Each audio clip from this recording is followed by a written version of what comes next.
I have no idea how to tell this story. I don't even know how to start it. This is the story of my senior year of high school and how it destroyed my life. I wasn't looking to make a high school movie, but the character Greg had the quality that Anthony Michael Hall had in those wonderful John Hughes movies. He was so accessible and so honest. Hey, Madison. Hey, how was your summer? Summer. What does that word even mean, right? More, some. Greg's personal philosophy is if nobody notices you, maybe everything will be okay, but still probably it's gonna suck somehow. He's mapped everything out in a way that he doesn't have to deal with anything. There's a kind of self-gratification that comes from shutting people out. When Thomas walked in, there was something about him. He had a way to make the words his own. Can you believe animals just live in our house and everyone's cool with it? Like real animals? A lot of it he just uses as a defense, you know, to not have to deal with real emotions. You had not even unwrapped your college directory. Mom, don't go through my stuff. We discussed it, and she gets to go through your stuff. I felt like I was the luckiest person in the world when I found out who was playing my parents. How awesome to get Nick Offerman as my husband, this moo-moo-wearing, amazing husband. I do end up playing a lot of spacey, weird classics professors, which I take as a compliment.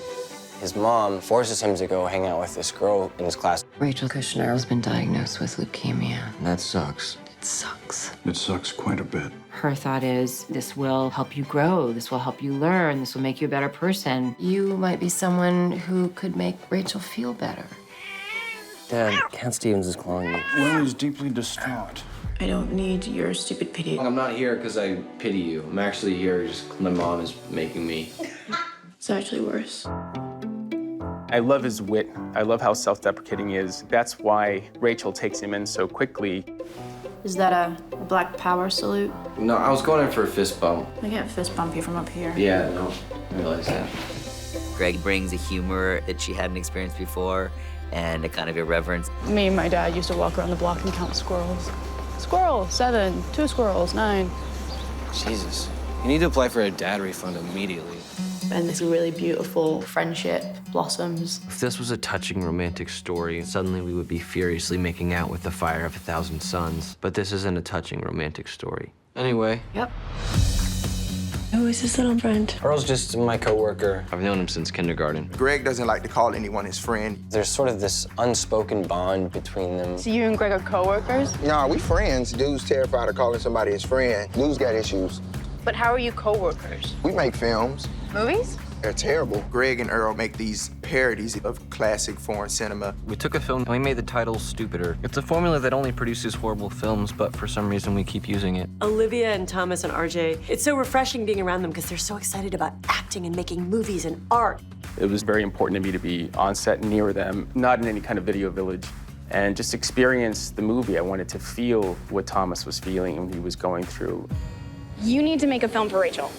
Greg hasn't made anything he's proud of yet. We agreed to do a film that we have no idea what it should look like or even be. What was I thinking? The way the two young men address Rachel's sickness is wonderfully human and clumsy. You guys were making a movie for me. We tried a bunch of stuff and it's not that good. Greg realizes, well, if you're making something for somebody, you have to kind of be honest, and I think he doesn't know how to express what he's feeling. You are going to pick up that phone. You are going to call Rachel again.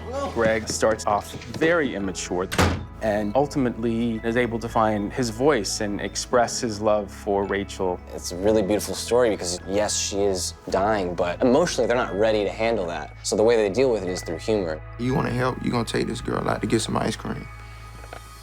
And me too, because I love that shit. I found this movie as an opportunity to express myself through Greg and do it through images and color and sound and humor, more importantly. My favorite stories are always really character-driven stories. It's very much about relationships between people. Life can keep unfolding itself to you just as long as you pay attention to it. It's deep and real and funny and sad. It's just real, raw, human, fumbling emotion that is rarely ever depicted on screen.